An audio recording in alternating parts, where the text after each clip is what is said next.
नमस्कार, welcome to my channel. मैं हूं मनीषा।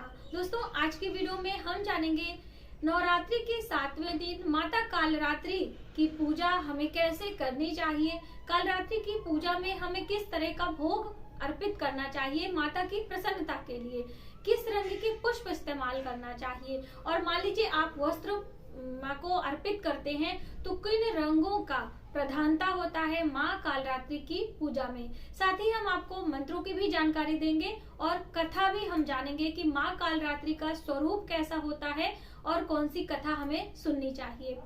वीडियो पर आप अंत तक बने रहें। और दोस्तों, यदि आपने अभी तक हमारे चैनल को सब्सक्राइब नहीं किया है तो प्लीज सब्सक्राइब कर लें, जिससे सभी जानकारी प्राप्त करते हुए आप नवरात्रि पूजा का लाभ उठा सकें। चलिए वीडियो की शुरुआत करते हैं। और दोस्तों, हम बात कर रहे हैं नवरात्रि के 7वें दिन माँ कालरात्रि की पूजा के बारे में। माता कालरात्रि का स्वरूप थोड़ा सा भव्य होता है, यानी कि भयानक देखने में होता है। माता की सवारी गर्दभ की होती है और गले में मुंडों की माला होती है। लेकिन माता हमारे शत्रुओं का विनाश करती हैं, हमारे रोगों का विनाश करती हैं। माँ कालरात्रि की पूजा में हमें नीले रंगों के पुष्पों का इस्तेमाल करना चाहिए। आप नीले रंग के कमल पुष्प ले सकते हैं, या फिर अपराजिता का फूल जो होता है वो नीले रंग का होता है, तो वो फूल भी माता को आप अर्पित कर सकते हैं। साथ ही माँ की पूजा में लौंग की भी महत्वता बताई गई है, तो आपको भोग में गुड़ का भोग लगाना चाहिए और गुड़ के भोग के साथ में आपको माँ को 2 लौंग भेंट करना चाहिए। ऐसी मान्यता है जो जातक शत्रुओं का विनाश चाहते हैं, रोगों का विनाश चाहते हैं, वे माता को नवरात्रि के दिनों में 7वें दिन कालरात्रि माता को गुड़ का भोग लगाते हैं और उस गुड़ के भोग को आधा स्वयं ग्रहण करते हैं और आधा यदि गौ माता को खिलाते हैं तो उनके शत्रुओं का विनाश होता है। आप यह कार्य करें। यदि हम रंगों की बात करें तो नीले रंग की प्रधानता होती है, तो नीले रंग के वस्त्र आप माता को भेंट करें। हल्के नीले रंग के वस्त्र आप स्वयं भी धारण कर सकते हैं। हम बात करें दोस्तों ग्रहों की कि कौन से ग्रह हमारे बैलेंस होते हैं, कौन से ग्रह हमारे शांत होते हैं, तो माँ कालरात्रि की पूजा करने से शनि ग्रह शांत होता है। ऐसी मान्यता है जो जातक 7वें दिन नवरात्रि के 7वें दिन कालरात्रि माता के पूजन में एक सरसों के तेल का दीपक लगाते हैं, एक श्रीफल यानी कि नारियल माता को अर्पित करते हैं और लौंग का भोग लगाते हुए माता की आरती और उनके पाठ मंत्रों का उच्चारण करते हैं, उनके सभी शत्रुओं का नाश होता है। दोस्तों, माता काली का जो मंत्र है बहुत ही सरल है।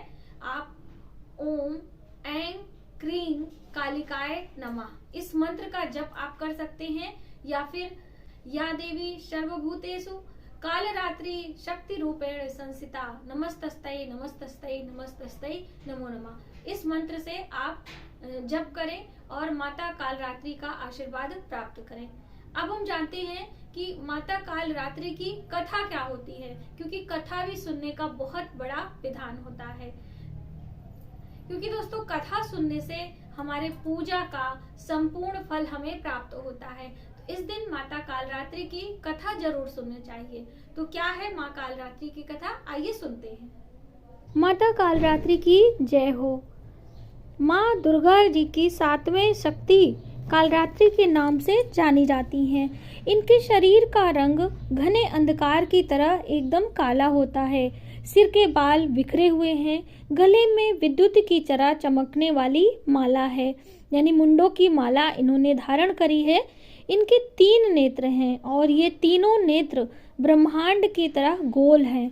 इनमें विद्युत के समान चमकने वाली किरणें निसृत होती रहती हैं। इनकी नासिका के श्वास प्रसव से अग्नि की भयंकर ज्वालाएं निकलती रहती हैं। और इनकी वाहन की बात करें तो वाहन माता का गर्दभ यानी गधे की सवारी होती है। ऊपर वाले हाथ यानी दाहिनी भुजा वर मुद्रा यानी सभी को माता आशीर्वाद प्रदान करती हैं। दाहिनी हाथ नीचे की तरफ वाला अभय मुद्रा में, बाईं हाथ के ऊपर वाले हाथ में एक लोहे का कांटा रहता है। नीचे वाले हाथ में खड्ग यानी कटार माँ धारण करी होती हैं। माता कालरात्रि का स्वरूप देखने में भयानक लगता है, लेकिन माँ सदियों शुभ फल प्रदान करती हैं। इसी कारण इनका नाम शुभंकरी भी पड़ा है। अतः इनके भक्तों को किसी भी प्रकार का भय नहीं सताता है। जो भक्ति भाव से माता कालरात्रि की पूजा करता है, उसके सभी भय, सभी शत्रु और सभी रोग शोक का नाश होता है। नौ दुर्गा के 7वें दिन माँ कालरात्रि की उपासना का विधान है। साधक का मन इस दिन सहस्त्र चक्र में स्थित रहता है, इसलिए ब्रह्मांड के सभी सिद्धियों का द्वार खुलने लगता है। इस चक्र में स्थित साधक का मन पूर्णतः माँ कालरात्रि के स्वरूप में अवस्थित रहता है। उसके समस्त पापों का विनाश होता है, उसे अक्षय पुण्य की प्राप्ति होती है। माँ कालरात्रि दुष्टों का विनाश करने वाली हैं। दानव, दैत्य, भूत, प्रेत आदि इनके स्मरण मात्र से ही भयभीत होकर भाग जाते हैं। ये ग्रह बाधाओं को भी दूर करने वाली माता मानी जाती हैं।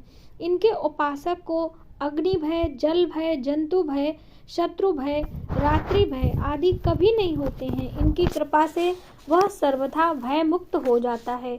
माँ कालरात्रि का स्वरूप विग्रह को अपने हृदय में अव्यवस्थित करके मनुष्य को एकनिष्ठ भाव से उनकी उपासना करनी चाहिए। यम नियम संयम का उसे पूर्ण पालन करना चाहिए। मन, वचन, काया की पवित्रता रखनी चाहिए। यह माता शुभंकरी देवी के नाम से विख्यात है। उनकी उपासना से होने वाले शुभकों की गणना नहीं की जा सकती। हमें निरंतर उनका स्मरण, ध्यान और पूजन करते रहना चाहिए। एक बार जोर से जयकारा लगाते हैं। माँ कालरात्रि की जय हो।